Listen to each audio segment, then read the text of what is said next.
काल साधारण 6-7 वाजता डिझास्टर मॅनेजमेंट ॲक्टच्या आणि एपिडेमिक डिसीज ॲक्टच्या माध्यमातून आम्ही एक नोटिफिकेशन जे इश्यू केलेलं आहे की ज्यामध्ये आपण साधारणपणे काही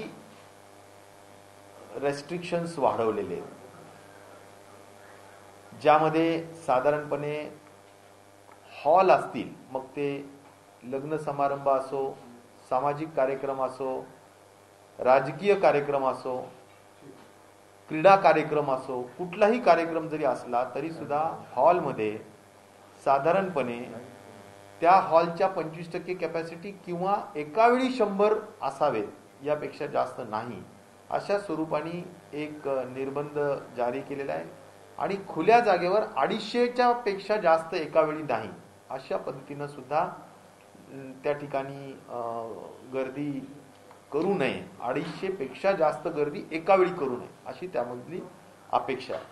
तर ही एक अपेक्षा आहे. आणि दुसरी महत्वाची आहे की रात्री 9 वाजेपासून सकाळी पहाटे 5 वाजेपर्यंत या दरम्यान आपण 144 म्हणजे जमावबंदी ही लागू करण्यात आलेली आहे. आणि त्याच सुद्धा सहकार्य करावं. 5 पेक्षा अधिक जास्त लोक या कालावधीमध्ये एकत्रपणे राहू नये किंवा त्या दृष्टिकोनातून काळजी घेण्याची आवश्यकता आहे. रेस्टॉरंट्स असतील, अन्य काही बाबी असतील, या सगळ्या ठिकाणी हॉटेल्स वगैरे या ठिकाणी 50% कॅपॅसिटी प्रमाणे जे पूर्वीचा निर्बंध आहे तोच लागू राहील. त्यामध्ये कुठेही काही वाढ करण्याचं काम किंवा काही अधिक कडक करण्याचं काम कुठेही झालेलं नाही. तर मुख्यतः आता जे लग्न समारंभ, लग्न सराई सुरू झालेली आहे, त्याचबरोबर ख्रिसमस आहे, न्यू इयर आहे, या सगळ्यांच्या उत्सवाच्या माध्यमातून अधिक जास्त गर्दी करू नये या दृष्टिकोनातूनची ही निर्बंध लागू करण्यात आलेले आहेत. याचे प्रमुख कारण माननीय मुख्यमंत्री आणि मंत्रिमंडळाला महत्वाचं जे एवढंच वाटतं की आपण जगामध्ये जर बघितलं तर युरोप खंडामध्ये, अमेरिकेमध्ये आपण जर बघितलं तर साधारणपणे एका दिवसात डबलचा रेट आहे. म्हणजे संसर्गाची गती एका दिवसात डबल होऊ शकते, एवढी गती ओमायक्रॉनची आहे. परंतु गती आहे, परंतु त्याच्याबद्दलची भय बाळगण्याची गरज नाही, म्हणजे भीती बाळगण्याची गरज नाही. कारण कुठल्याही परिस्थितीत त्याबाबत हॉस्पिटलायझेशन, मृत्यू दर हा निश्चित प्रकारे नाहीये. आणि म्हणून काळजी जरूर घेतली पाहिजे, कोविड अप्रोप्रिएट बिहेवियर जरूर केलंच पाहिजे.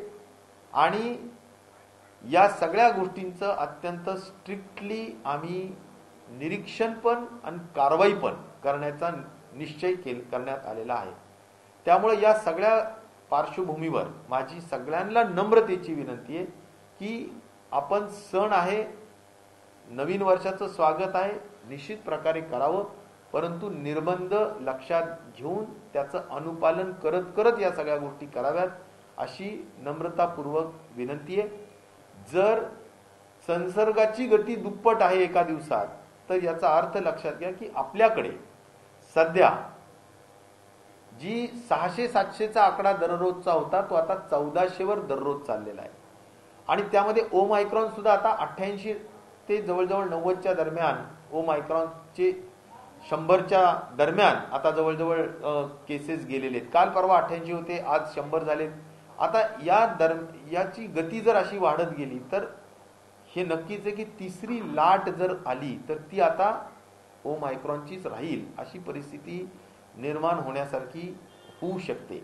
आणि म्हणून आपल्याला सगळ्यांना काळजी घ्यायची आहे, एवढंच माझं या निमित्ताने नम्रतापूर्वक सूचना आहे. हा जरी वेळ तर भविष्यात निर्बंधाची वाढ होऊ शकते का? दिवसात सुद्धा काही निर्बंध लागतील का? जर खरोखर अशी गती वाढत गेली, आपण आता ठरवलंय की बाबा 800 ऑक्सिजनच्या अनुषंगाने आपण लॉकडाऊन ठरवलेलं आहे की 800 मेट्रिक टन ज्या दिवशी ऑक्सिजन लागेल त्या दिवशी लॉकडाऊन करावं.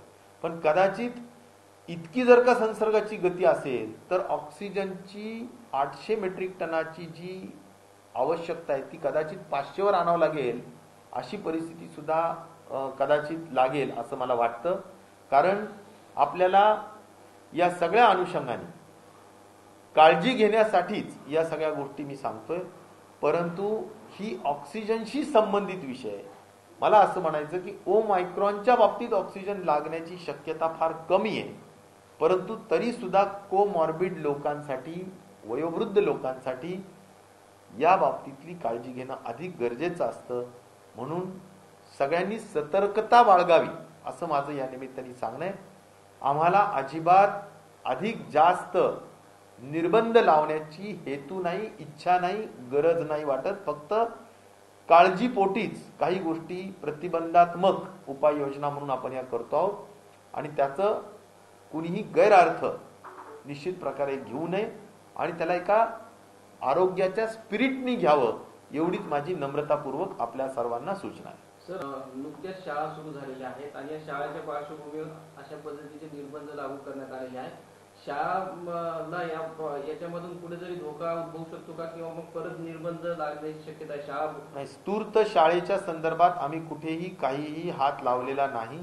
या सगळ्या शाळा जशाच्या तशाच पूर्वीप्रमाणे सुरू राहतील. रेस्टॉरंट पूर्वीप्रमाणे सुरू राहतील आणि हॉटेल्स पूर्वीप्रमाणे सुरू राहतील. त्याच्यामध्ये जे काही 50% निर्बंध आहे हॉटेल रेस्टॉरंटसाठी ते त्या दृष्टीनं चालू राहतील. सर, आता 31st पार्श्वभूमीवर हॉटेल जी आहे ती रात्रभर सुरू ठेवण्याची मागणी जी आहे ती हॉटेल चालकांकडून केलेली आहे.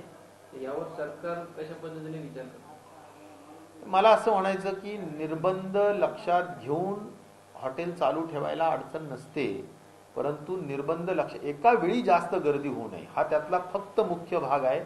एका वेळी हॉटेलमध्ये 50% कॅपॅसिटीच्या पेक्षा जास्त लोक राहू नयेत. ही जर का गोष्ट पाळली, हा निर्बंध जर पाळला तर त्याला थोडी न्यू इयरच्या अनुषंगाने काय म्हणायचं त्याला थोडा जास्तचा वेळ देण्याच्या दृष्टिकोनातून जर धोरण असेल तर काही अडचणीचा विषय नाहीये. फक्त निर्बंध पाळले पाहिजे एवढीच त्यातली मुख्य आपली हेतू आहे. सध्या राज्यात ओमायक्रॉनची कशी परिस्थिती आहे? किती रुग्ण आहेत ओमायक्रॉनचे?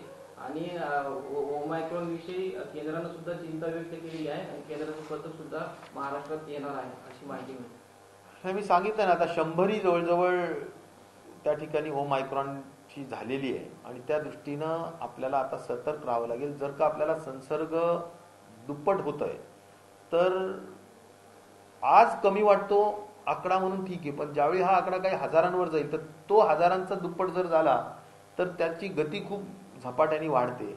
आणि आज एका दिवशी 1 लाख रुग्ण फ्रान्स सारख्या छोट्या महाराष्ट्रापेक्षा जो अर्धा असलेल्या राज्यामध्ये त्या ठिकाणी आहे.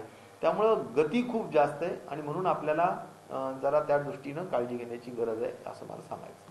तर सक्तीचं नाही पण काही अनिवार्यता करणार आहात का? लसीकरण आता जवळजवळ 87% हे पहिला डोस झालाय आणि जवळजवळ 57 ते 58% हे दुसरा डोस झालेला आहे.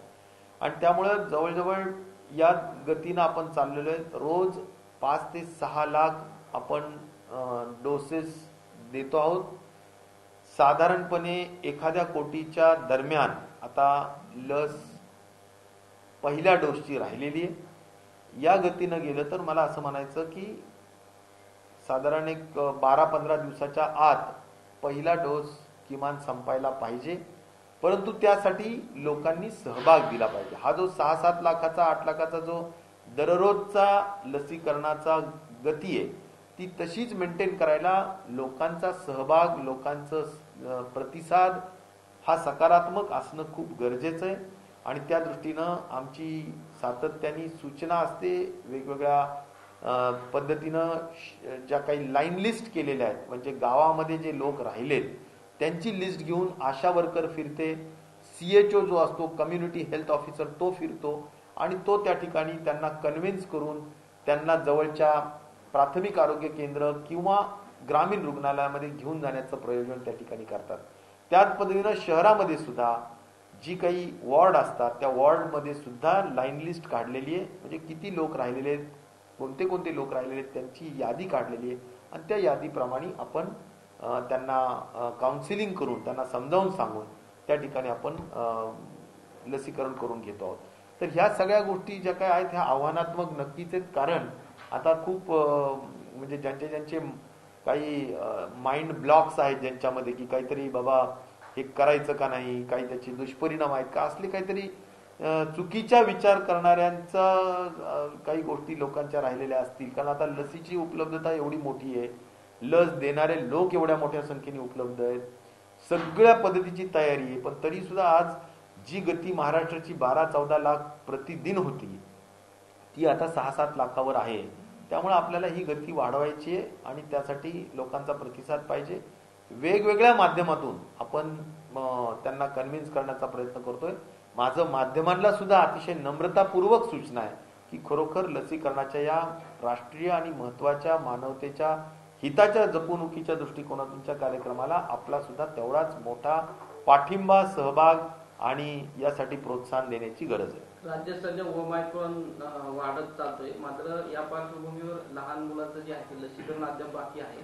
तर या पार्श्वभूमीवर सरकार काय पावलं उचलते आणि केंद्र जे आहे ते कधीपर्यंत सुरू करणार? 2 गोष्टीच्या मागण्या केंद्र सरकारकडे केलेल्याच आहेत. एक म्हणजे ॲडिशनल जो आपल्याला आता जवळजवळ 1 वर्ष प्रत्येकाचं झालंय, खास करून हेल्थ वर्कर्सचं सगळ्यांचं झालंय, पोलीस कर्मचाऱ्यांचं झालंय आणि आता वाढत असलेल्या सगळ्या या गोष्टी लक्षात घेता आपण एक बूस्टर डोस दिला पाहिजे. आपल्याजवळ डोसेस उपलब्ध आहेत आणि कुठल्याही परिस्थितीत त्याच्या बाबतीतला जरी सरकारने होकारार्थी जरी सांगितलं तरी मग पुढची काय स्ट्रॅटेजी करायची असेल राज्य सरकार ठरवू शकेल. आणि त्या बाबतीत मला वाटतं की केंद्र सरकारने त्या गोष्टीच्या संदर्भातला विचारपूर्वक निर्णय घ्यावा, जो काही घ्यायचा असेल तो कळवावा आणि त्या दृष्टीनं जर जगात होत असेल आणि आवश्यकता असेल तर ती मागणी राज्य सरकारकडून आम्ही केलेलीच आहे आणि त्या दृष्टीनं शास्त्र बघून आणि सायंटिफिक सगळ्या त्याचे परिणाम लक्षात घेऊन त्या गोष्टी कळवाव्यात. राहिला प्रश्न मुलांच्या डोसेसच्या बाबतीत सुद्धा आता शाळा सुरू झालेली आहे, ओमायक्रॉनचा प्रभाव वाढतोय, त्यामुळं आमची मागणी आहे की 12 ते 18 वर्ष वयोगटातील मुलांना सुद्धा अशा पद्धतीनं वॅक्सिन्स देणं गरजेचं राहील किंवा आहे. आणि मला असं वाटतं की त्या दृष्टीनं आपण माननीय मनसुखभाई मांडवियाजी यांना आपण कळवलेलं आहे. त्यांच्याकडून जो काही सूचना येतील ICMRच्या आपण त्याची अंमलबजावणी करू. आरोग्य भरतीमध्ये जो काही घोटाळा सध्या समोर आलेला आहे त्याची चर्चा विधानसभेत सुद्धा झाली. तुम्हाला असं वाटतं का की ह्या आरोग्य भरतीच्या घोटाळ्यामुळे कुठेतरी आरोग्य विभागाची किंवा तुमच्या डिपार्टमेंट कुठल्याही डिपार्टमेंटमध्ये घोटाळे होऊच नाहीत, त्याच्या बाबतीत काही विषयच नाही. आणि मी फार स्पष्टपणे सांगितलेलं आहे की आरोग्याच्या बाबतीतल्या ज्या काही परीक्षा आहेत त्या परीक्षेच्या संदर्भात माननीय म्हणजे विधानसभा असेल, विधान परिषद असेल, फार सविस्तर चर्चा झाली आणि सविस्तर पद्धतीनं त्या ठिकाणी सांगितण्यात आलेलं आहे की पोलीस डिपार्टमेंटचा रिपोर्ट आम्ही गट क आणि गट ड दोन्हीसाठीचा सुद्धा रिपोर्ट घेऊ. पोलीस डिपार्टमेंट जे सांगेल त्या दृष्टीनं आपण येणाऱ्या काही दिवसांमध्ये निर्णय घेऊ आणि पोलीसच्या रिपोर्टच्या अनुषंगानेच आपल्याला याबाबत पुन्हा परीक्षा घ्यायची का त्या परीक्षेच्या संदर्भात कसा निर्णय घ्यायचा. मी असंही म्हणालो होतो की ही क्वालिफाईंग एक्झाम समजून जर फार काही जास्त लोकांपर्यंत गेलेला नसेल तर मग ही क्वालिफाईंग एक्झाम समजून आपण त्यातल्या बेस्ट 10% घेऊन मग परीक्षा घ्यायची का, अशा काही संदर्भाने. आणि परीक्षा पद्धती ही नक्कीच आता OMR पद्धतीची नसेल किंवा प्रायव्हेटला कुठल्याही अशा ज्या काही संस्था आहेत त्यांना देण्याचा विषय नसेल. आपल्याला परीक्षा पद्धतीमध्ये आमूलाग्र बदल करावा लागेल. पारदर्शकता आणि फेअर एक्झामिनेशन होईल. कुठल्याही परिस्थितीत एंड टू एंड मनुष्याचा कुठेही संपर्कच येता कामा नये या दृष्टिकोनातून कशी आपल्याला एक्झाम घेता येऊ शकेल की ज्यामध्ये अशा पद्धतीचा अनैतिक नीतिमत्ता नसलेल्या दृष्टिकोनातून काही घटना घडू नये. म्हणजेच अशा पद्धतीच्या ज्या काही खऱ्या अर्थाने वेगवेगळ्या शिक्षण विभागात किंवा म्हाडामध्ये किंवा आरोग्यामध्ये काही ज्या परीक्षेच्या बाबतीतल्या गोष्टी घडलेल्या त्या अजिबात घडता कामा नये अशा दृष्टिकोनातून परीक्षा कंडक्ट करण्याचा आमचा विचार आहे. आत्ताच मी तुम्हाला हेही सांगेल की गुजरात असेल, UP असेल तिथंही आता टीईटीच्या परीक्षेमध्ये 8-8, 10-10 लाख मुलं बसले, तिथलेही पेपर्स फुटले. म्हणजे याचा अर्थ कलियुगाचा आणि या सगळ्या गोष्टीचा कसा संबंध आहे तुम्ही बघा, की म्हणजे अशा गोष्टी घडताच कामा नये, पण त्या दुर्दैवाने घडल्या तर त्याबाबत मुलांना आता कुठल्याही परिस्थितीत मानसिक आणि या गोष्टी होऊ नयेत याची काळजी घेतली जाणार आहे. यानंतरच्या काळात आरोग्य विभाग स्वतःच्या ताकदीवरती परीक्षा घेईल का, ज्या काही परीक्षा होतील? नाही, स्वतःच्या ताकदीवरचं म्हणजे काय, आता लोक म्हणतात एक तर एमपीएससी कडे द्या, नाहीतर कदाचित काही ऑनलाईन एक्झाम ज्याला म्हणू आपण, की ज्याच्यात कसं असतं की 10,000 ते 15,000 क्वेश्चन पेपरचा बँक असतं आणि त्या क्वेश्चन बँक मधून वेगवेगळ्या बेंचेसवर बसणारी मुलं, प्रत्येकाला क्वेश्चन पेपर वेगळा येतो, आणि त्याच्यानंतर त्याची जी काही एकूण जी म्हणजे मेरिट जे काढायचं असतं, तर त्या मेरिटसाठी एक स्टँडर्डाइज्ड एक स्टॅटिस्टिकल त्याची एक मेथड असते, स्टँडर्ड म्हणजे समपातळीवर कशी आणायची ती, आणि ती पद्धत आज नीटमध्ये अवलंबिली जाते. म्हणजे आरोग्याच्या म्हणजे तुमच्या मेडिकल एक्झामिनेशनच्या पेपर्समध्ये किंवा सीईटी मध्ये सुद्धा अवलंबिली जाते. अशा काही स्वरूपाने आपल्याला हे करता येईल का ते आम्ही निश्चित प्रकारे लवकरच तपासतोय. आणि कुठल्याही परिस्थितीत आमचा हेतू हा आरोग्य सेवा द्यायची आहे, त्यासाठी मनुष्यबळ लागणार आहे, कुशल मनुष्यबळ, शिक्षित मनुष्यबळ, आणि तो भरण्याचा आमचा प्रामाणिक शुद्ध हेतू आहे.